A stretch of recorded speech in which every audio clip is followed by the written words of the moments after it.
Hello, welcome everyone at TNV Academy.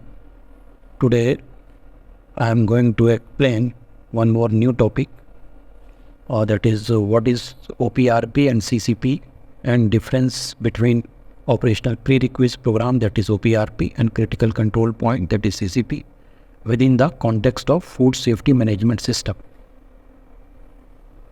So for operational prerequisite program, OPRPs, operational prerequisite program, what is the definition? Control measure or combination of control measure applied to prevent or reduce a significant food safety hazard to an acceptable level, and where action criterion and measurement or observation enable effective control of process and or product. So what is the action criterion of OPRP? Measurement or observable specification for the monitoring of an OPRP. Measurement, a process to determine a value. Observation, a process to determine a status. So action criteria is a specification rules to be followed for observing or measuring the OPRP, which means that OPRP can be measurable or it can be observable only. So characteristic of OPRP: preventive nature. OPRP are preventive measures that help manage potential hazards before they become critical. Focus, they typically address the broader aspect of food safety such as facility hygiene, employee hygiene, equipment maintenance, and pest control. Monitoring, OPRPs require monitoring to ensure that they are effective, but the monitoring may not be as rigorous as for CCPs. Observable action criteria. Observable action criteria involves qualitative parameter that can be monitored through visual inspection or observation. These criteria are based on condition or practices that can be seen and assessed by trained personnel. So what are the example of observable action criteria? Sanitation and hygiene. Criteria: all food contact surface must be visually clean and free from residues. Observation: visual inspection by trained personnel. Action: if residue are observed, re-clean and sanitize the surfaces. Document the inspection results. Next one is one more example: pest control. Criteria: no sign of pest activity. Example: dropping nest in storage area. Observation: regular inspection by pest control personnel. Action: if sign of pests are found, implement pest control measure and document the finding and action. Now, next one is the critical control point, that is the CCPs. What is the definition? A step in the process at which control measures are applied to prevent or reduce a significant food safety hazard to an acceptable level, and define critical limits and measurement enable the application of correction. So, in the definition of CCP, you will find critical limit and measurement. So, what is the meaning of both these words? Critical limit, measurable value which separate acceptability from unacceptability. Measurement, a process to determine a value. So what are the characteristics of critical control point? Critical nature: CCPs are critical for food safety, and failure to maintain control at these points can result in unacceptable food safety risk. Focus: they are focused on specific steps in the production process where hazards can be effectively controlled. Monitoring: CCPs require stringent and continuous monitoring to ensure that critical limits are met. What about the corrective action? Immediate corrective actions are required if critical limits are breached. Examples of measurable critical limits, like temperature control. Example: cooking chicken to an internal temperature of at least 75 degrees centigrade for 15 seconds. Measurement tool: calibrated digital thermometer. Critical limit: 75 degrees centigrade. Action: if the temperature does not reach 75 degrees centigrade, continue cooking until it does. Record the temperature reading.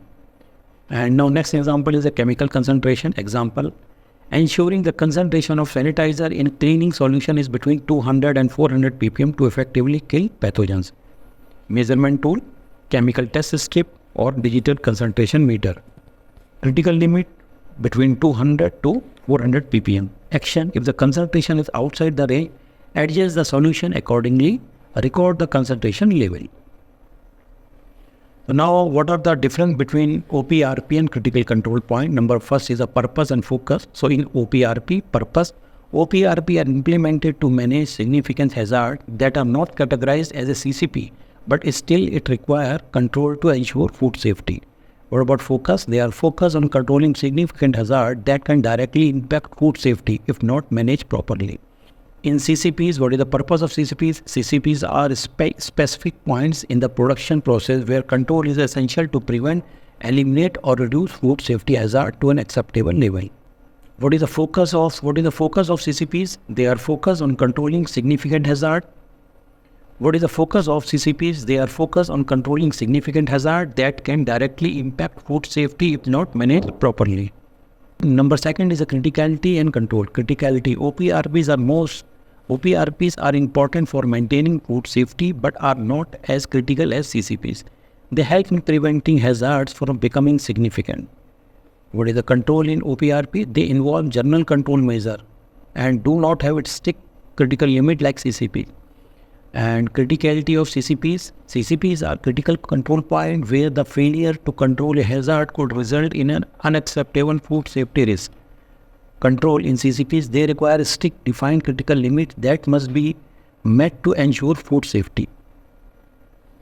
And monitoring and measurement. So monitoring in OPRPs require regular monitoring but not as frequently or strictly as CCPs. And measurement. Monitoring at OPRPs can involve both qualitative and quantitative assessment, including visual inspections and measurement with less precision. Monitoring in CCP require continuous or highly frequent monitoring to ensure that critical limits are consistently met. Measurement. Monitoring at CCPs involves precise quantitative measurements using specific tools and instruments. What about the corrective action documentation? So for OPRP corrective action for OPRP can be more flexible and are taken when control measures are not effective. Documentation is important but may be less detailed than CCPs. And corrective action for the CCPs, if a critical limit is breached at CCP, immediate and specific corrective action must be taken to bring the process back under control. Documentation in CCP, detailed documentation of deviation and corrective action is essential for traceability and compliance.